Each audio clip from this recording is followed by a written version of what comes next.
네, 안녕하세요. 오늘도 하나님의 말씀으로 하루를 시작하고 기도로 하루를 시작하는 체험교회 아침 묵상 시간입니다. 이번 한 주도 새롭게 시작하는 은혜의 한 주가 되기를 간절히 소망하고 힘겹고 어려움 여러 가지 일들 가운데서도 살아계신 하나님을 만나고 그 말씀으로 힘을 얻고 시작하는 그런 한 주가 되기를 간절히 소망합니다. 오늘은 지난주까지 요한 1서, 2서, 그리고 3서 나눴었는데요. 요한 3서 어제 주일 말씀이었는데 주일은 저희가 아침 묵상을 내보내지 않습니다. 그래서 오늘 마태복음 1장 1절에서부터 17절까지 이제 마태복음의 이야기를 같이 나누게 될 텐데요. 오늘도 이 말씀을 통해서 큰 은혜가 여러분들과 저와 여러분들 안에 함께하기를 간절히 소망합니다. 그러면 마태복음 1장 1절에서 17절까지의 말씀을 함께 읽도록 하겠습니다. 마태복음 1장 1절에서 17절까지의 말씀입니다. 같이 읽습니다. 1절입니다. 아브라함과 다윗의 자손 예수 그리스도의 계보라.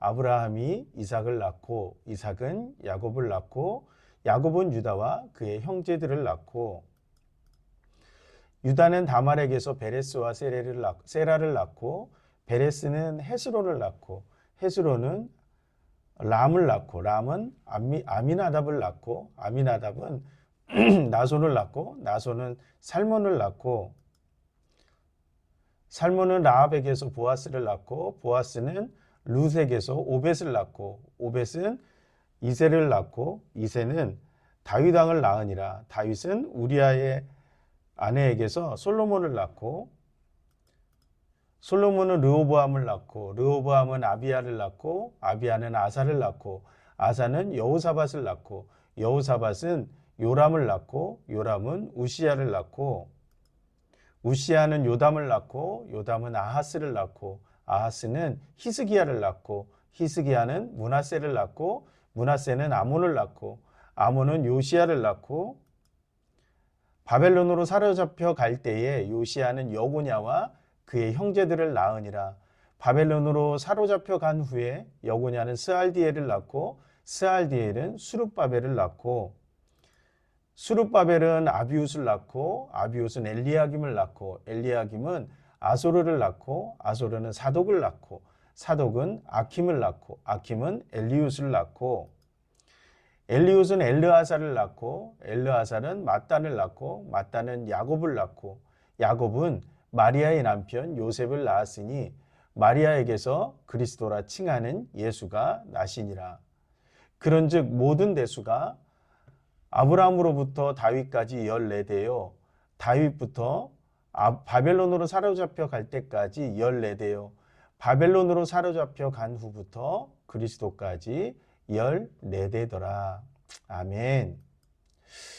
오늘 마태복음 1장 1절에 17절의 말씀은 예수님의 족보에 관한 이야기를 다루고 있습니다. 여러분, 이 족보는 우리가 잘 알고 있지만 우리가 족보를 볼 때 어디로부터 어디까지 내가 어떤 사람들의 혈통을 가지고 있는지 이런 것들에 대해서 알려주는 것이 족보죠. 저도 저희 집의 족보를 한번 이렇게 가문의 족보를 한번 살펴봤던 적이 있고요. 제가 연구했던 함태영 목사님 그 평전을 쓸 때 가장 먼저 확인했던 것이 바로 족보였습니다.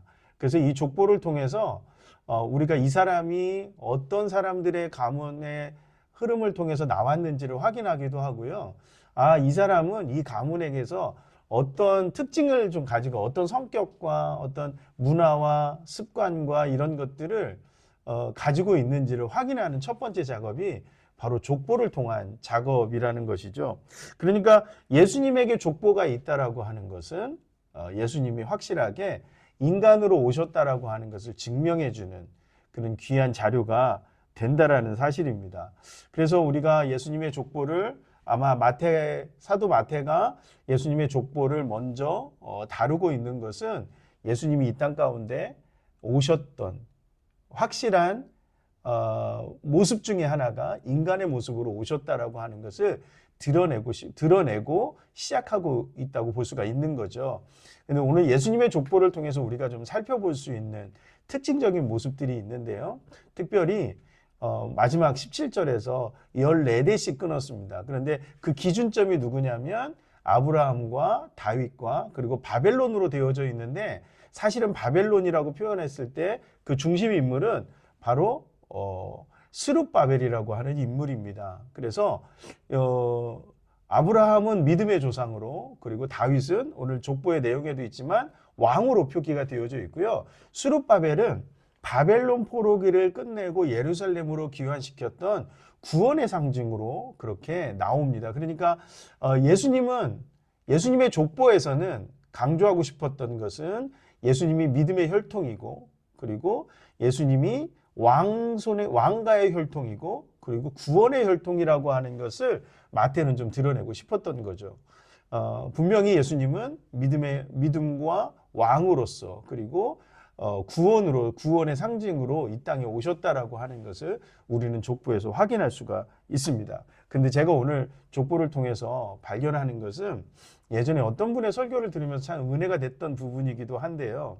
이 족보를 통해서 발견한 것 중에 하나는 뭐냐 하면 우선 족보가 그렇게 깨끗하지 않다라는 거예요. 그러니까 우리가 볼 때 이 땅에 메시아로서 오시는 예수님의 혈통이라고 하면 막 찬란하고 위대하고 뭐 다윗 왕의 혈통이니까 우리나라의 그 왕가의 족보는요, 되게 부정적인 요소들을 다 삭제하고요, 긍정적인 요소들을 중심으로 족보에 담습니다. 그런데 오늘 이 족보에 보면 예수님의 혈통이라고 하는 것이 그렇게 깨끗하지가 않은 거예요. 우선 아브라함의 후손 중에 야곱의 아들 다음에 누구냐 하면 유다가 나오죠. 근데 유다의 그 후손을 잇는 게 다말이라고 하는 며느리를 통해서 그 다음 아들이 연결되어지는 그런 것을 볼 수가 있습니다. 그러니까 그렇게 깨끗하지 않은 거고요. 그리고 기생, 특히 여성들의 이름이 등장을 하는데, 기생 라합의 모습에서는 그렇게 라합의 우리가 믿음을 우리가 발견할 수 있는데, 그 여리고성에서 그 살몬이라고 하는 그 정탐꾼을 숨겨주고, 2명의 정탐꾼을 숨겨줘서 그들이 피신할 수 있도록 해서 구원을 받는 그런 기생 라합이 있는데, 이 족보에 보면 기생이라고 하는 단어를 붙인단 말이에요. 그러니까 그렇게 아주 긍정적인 것으로만 담겨져 있지는 않고, 있는 그대로를 담고 있는 것은 사실이지만 그렇게 긍정적으로만 보여지지는 않는 부분이 있는 거죠. 그리고 우리가 알고 있는 다윗의 후손인 솔로몬의 어머니가 부정한 여인으로 등장한 그 다윗의 부정함으로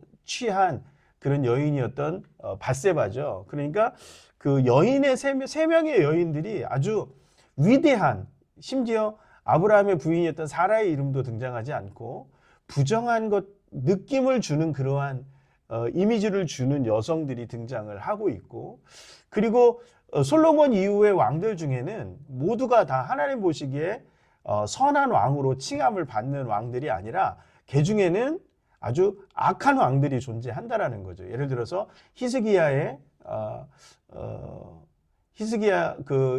아들이었던 그 므낫세라든가 이런 왕가의 혈통 가운데 그 모습들이 존재를 하는 거죠. 그렇게 선한 왕으로만 존재하는 그런 왕들이 있지는 않았습니다. 그러니까 히스기야의 아들 므낫세 같은 경우에는 가장 악한 왕으로 등장을 하게 되는 거죠. 그리고 그 바벨론 포로기로 잡혀갈 때 요시야를 지나서 시드기야라든가 이런 왕들이 등장을 하는데요. 그런 왕들조차도 그렇게 썩 여구냐와 그의 형제들로 얘기할 정도로 그렇게 우리가 본받거나 존경받을 수 있는 그런 왕들은 아니라는 거죠.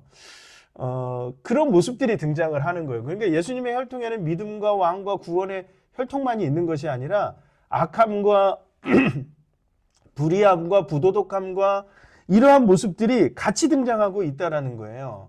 그러니까 오늘 예수님은 이 족보를 통해서 우리가 알 수 있는 것은 어떤 모습이냐라고 하는 거죠. 분명히 이 모습 속에는 예수님이 오신 인간의 모습은 완전한 혈통도 의로운 혈통도 아니라고 하는 거예요. 그럼에도 불구하고 예수님의 순결함과 정결함이 그 혈통에 의해서 훼손되지는 않는다라고 하는 거죠. 여기에서 우리가 알 수 있는 건 예수님은 인간으로 오셨다라는 거. 그 불의하고 연약하고 부도덕하고 악한 그 인간의 혈통으로 예수님이 불완전한 그런 인간의 혈통으로 예수님이 오셨다라고 하는 거죠. 그래야만 어떻게 되죠? 순결하고 정결한 예수님이 십자가를 통해서 우리를 구원하실 수 있게 된다라고 하는 거예요. 우리가 예수님으로 말미암아 그런 모습의 우리 인간이 예수님으로 말미암아 구원을 받고 의로움을 얻게 되는 거죠. 여러분, 우리는요 불의하고 악한 존재였지만 예수님을 통해서 우리는 의롭다 칭함을 받았고 의로운 존재가 되었습니다. 그렇기 때문에 우리가 그것을 기억해야 된다는 거예요. 불의함과 불완전함, 그 모습은 우리의 모습이지만 예수님을 통해서 우리가 의롭다함을 얻었다라고 하는 거죠. 여러분, 오늘 하루도요, 우리는 실수할 수 있고요. 우리는 불완전한 것을 볼 수 있고요. 우리는 불의함을 볼 수가 있습니다. 내 모습 가운데 절망할 수 있고 내 모습 가운데 내 스스로를 한탄할 수도 있는 그런 연약함이 우리한테 있습니다. 그럼에도 불구하고 우리가 기억해야 되는 것이 있습니다. 우리를 용서하시고 구원하시는 예수님께서 오늘 우리와 함께 하신다라는 사실입니다. 오늘 저는 그 말씀에서 오늘 힘을 얻습니다. 우리에게 오신 예수님, 불의하고 나의 그 연약함 가운데서도 우리에게 오신 그 예수님이 오늘 우리와 함께 계신다라는 사실을 여러분들 좀 기억하셨으면 좋겠습니다. 내세울 수 없는 족보임에도 불구하고 그런 인간의 모습임에도 불구하고 그 인간 안으로 오셨다라고 하는 이 예수님이 그 위대함을 오늘 말씀을 통해서 다시 발견하게 됩니다. 여러분들 이 말씀에 힘을 얻고 이번 한 주도 오늘 하루도 용기를 얻으시고 승리하시는 그런 저와 여러분들이 되시기를 주님의 이름으로 간절히 축복하고 축원합니다. 기도하시겠습니다. 은혜가 풍성하시고 자비하신 하나님, 오늘도 우리에게 하루를 그리고 한 주간을 허락해 주셔서 감사합니다. 오늘 말씀을 통해서 우리가 깨닫습니다.